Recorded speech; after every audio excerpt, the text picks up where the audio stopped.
Have you seen the floating strips technique? It is sometimes called the floating elements, and after trying this card in last week's video, I was inspired to step it up with different shaped dies, embossing folders, and stencils. Hello and welcome to Karen's Creative Cards on YouTube. I am Karen Hashik, and I made this card last week, and I demoed the other edger dies in last week's video, so I am using pieces of those for my first floating strips cards. So this is the card that I made last week, and you can see that it's on acetate with little pieces of the acetate sticking through, so it kind of looks like that whole thing is floating. And I'm going to show you how to do that. This is the first one I made, and I love this card. Now I had demoed the edger pieces here, so I had this perfectly good, beautiful piece of lilac pattern paper sitting here. So I took a flower die and did the same thing. You cut the acetate and the floating strips with a die, and in this case I used a beautiful floral die with some of the pieces and raised the whole thing up on the card.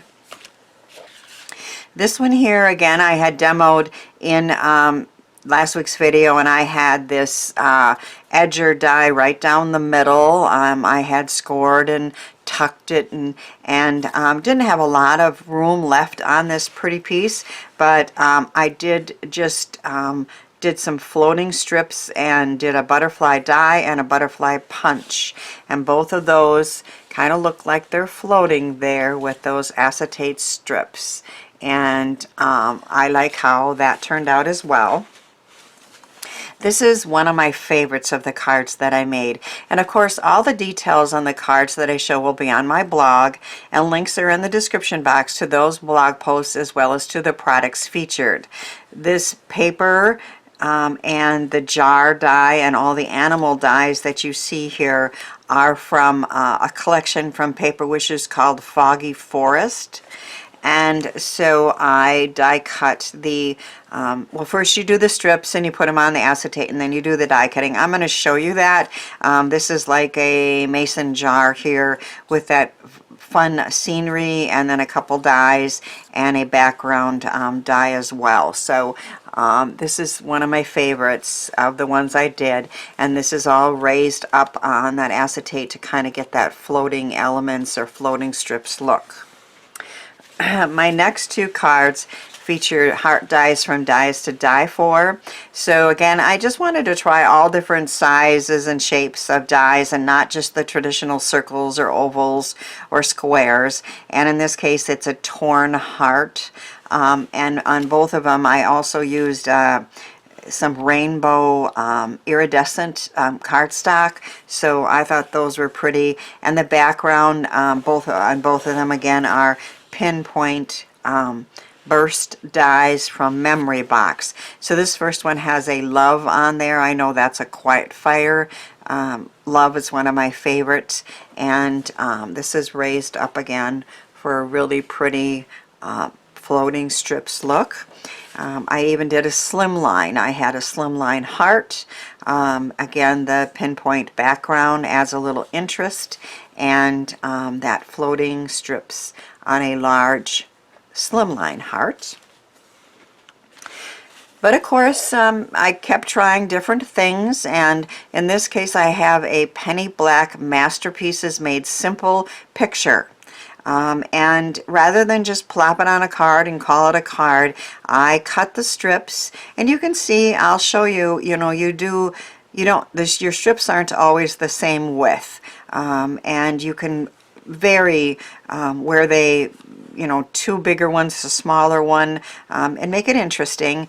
That's a brand new die that I just got from Sue Wilson that I like, and I put it on top of a stitched wonky die from Cat Scrappiness, so that we have, again, a very interesting look rather than just a plain picture on the card front. Here's another favorite. I tried something different again. In this case, I tried an embossing folder.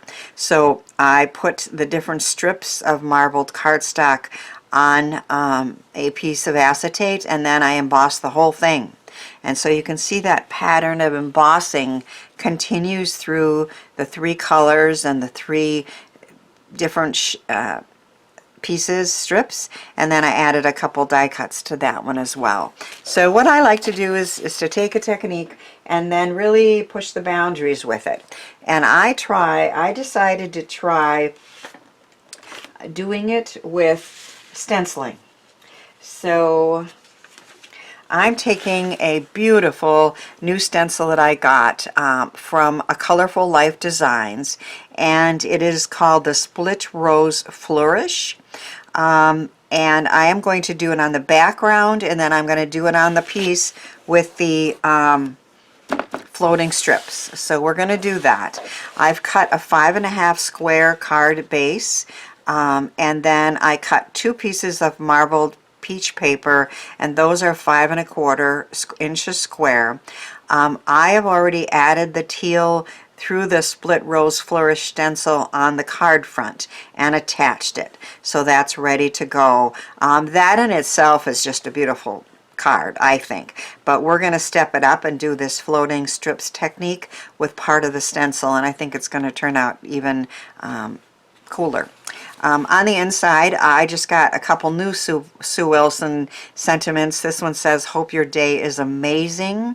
I love the teal and coral combination in colors, so that's what I'm going with. And this inside and card front is ready to go. So I have sprayed the stencil with Pixie spray from Therm. I'll be honest, I don't always use it, but when you have a very delicate stencil like this is, if you don't have it on there and you're pushing down, some of these pieces might move, but when you use the Pixie spray, it stays in place, and that's why I recommend it. I drew some lines right on the stencil because I knew I wanted both of these pieces to be in pretty much exactly the same spot, and then when I cut the oval out, I'll know exactly where it's going to go on the front. I want those, the front and the raised piece to line up. I'm using a Gina K Blue Lagoon ink and a Gina K blending brush, and I'm simply going to add teal ink through this beautiful stencil. This style of stencil from a Colorful Life Design is my favorite. It has the positives and the negatives on one side and the other, and so I mean, I just love the look, and I think I have I don't know, maybe a half a dozen of this style maybe, and this was one of their newer ones, and I hadn't had a chance to play with it, and I showed you the card front is beautiful just the way it is, but I think by adding this fun technique to it, it's going to be even prettier. Now we're not going to use all of this, but again, I wanted it to be exactly the same as the card front, and then I'll cut the oval right out of the center. So I'm going to go ahead and use the whole piece. And then you can always find ways to use what you cut off, what's left over. I love to punch butterflies out of it, or cut a strip and put it on the inside. So you can always find something to do with what's left over. Okay. So I have a piece of acetate that is about the same size as this. And I'm going to cut this in strips and then attach it to the acetate. And again, we're not going to use the whole thing, but that's okay, because I'll use the rest of it for something, and I want to cut that oval right out of the center. So I generally do 1/4 inch pieces and 1/2 inch pieces. Now I did one that I think I had 3/4 inch, that very long heart one. I think some of those pieces I used even bigger than 1/2 inch because I had a lot of room to fill up. but this one I don't. And I want these to stay in order. So I'm doing like a 1/4 inch and then 2 1/2 inches and then maybe 2/4 inches, and just varying up the sizes, but sticking with those two. Very common widths. So I think I'll go a 1/4 inch and then 2 1/2 inches. I tried this thinking I could just cut the oval out and then do it, but that didn't work at all. I could put the little pieces on the top of the oval and the bottom of the oval, but then because you had those openings, they just didn't line up. So you really have to do it in on a square or rectangle or whatever, and then cut your shape out of it later. So I learned that.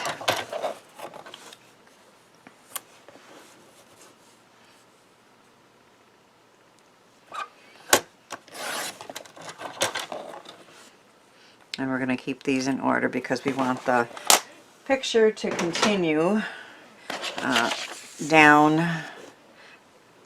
What I like to use to add the adhesive, you can't really use glue because glue doesn't work on this. I like using dots adhesive, and kind of because the dots adhesive, for whatever reason, basically goes just where you want it to go, and you don't have a lot of excess on the top and the bottom of the piece, if that makes sense, because you don't want all that adhesive sticking out.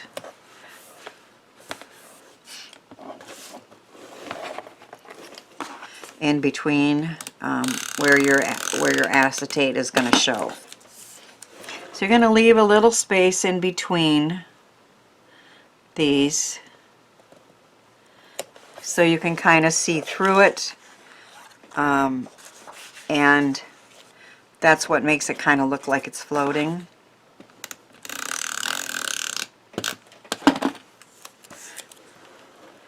And I just want to line the ends up and then watch the pattern. And you want like those dots to continue and that line to continue to look like it's flowing with a little bit of space in between.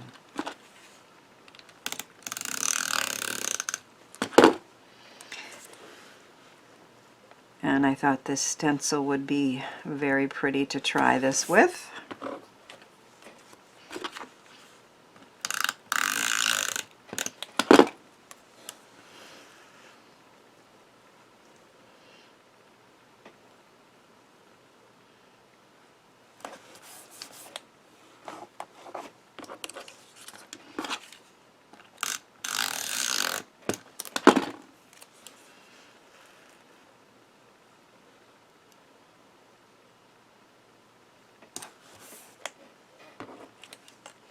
And of course it takes a little while to line these up and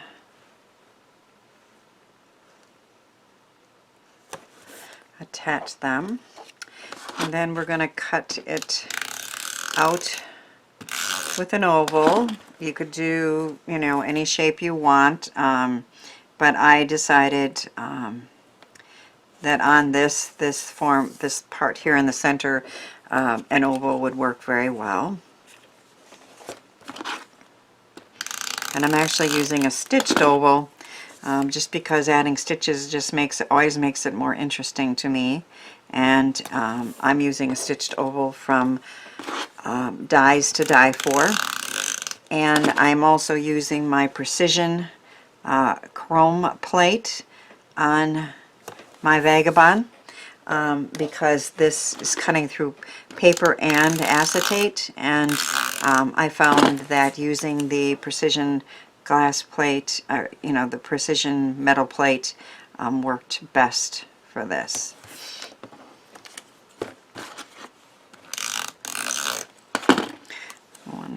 looks like.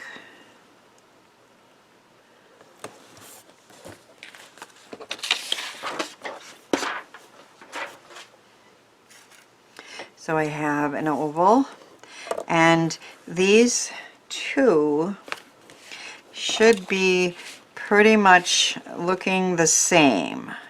That's the plan anyway. And so I am going to die cut an oval directly out of the center.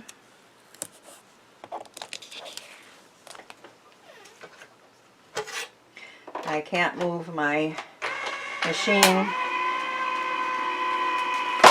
over where you can see it. It's too big, but I'm cutting that out.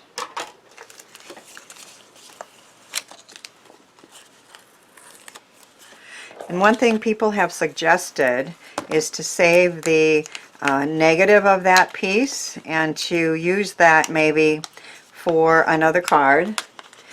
I think I forgot to show you.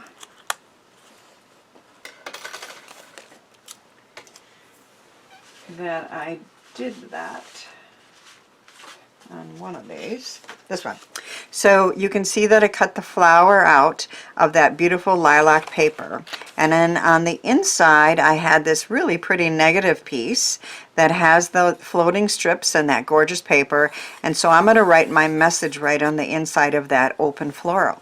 So you can, keeping in mind when you're doing the first piece, if you've got even edges, you can trim them off. You can use this negative piece, trim off the edges, and use that on another card. So that's another great idea. So this is die cut, and what I'm going to try to do is line up the, oh, I know what I was going to do though. I found when I was thinking about this that if I put this directly on, I can line up the dots and the other pieces. But I didn't like the look of what's under there. That doesn't show the floating elements all that well. So I'm going to attach this to a teal oval. And I'm going to do that with these strips. So this part's going to be raised on here, and then I'm just going to attach this whole piece to that. So this are they're 1/8 inch double-sided adhesive foam strips, and they work really well for this technique. They just make it so easy just to raise it a perfect height. And you don't have to, in my opinion, put them on every single strip of this. So I tend to kind of go every other one.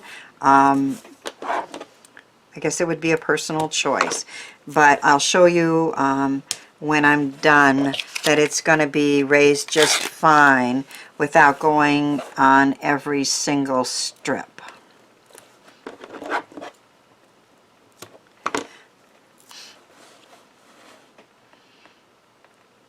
We think we can do this. So it is evenly raised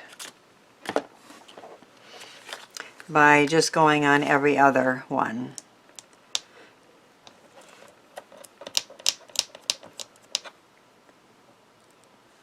Sometimes getting those things off are the hardest part.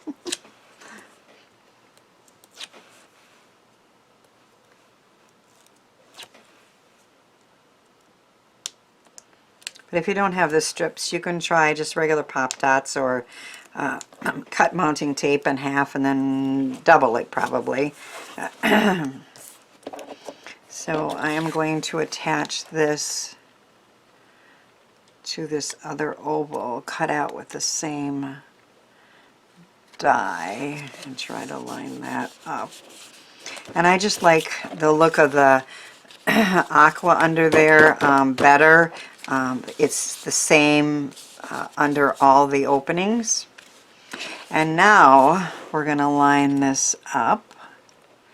we know we want those dots to line up. I have a leaf over here I can see. Looks like maybe it should be down a little and over a little. I think that's pretty good. And I think I'll use glue to do that so I can move it a little if needed as I'm lining it up.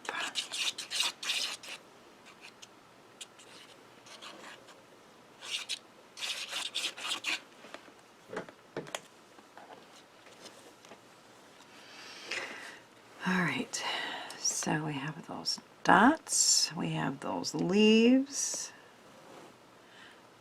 we have that little bit of a rose. I think that looks good.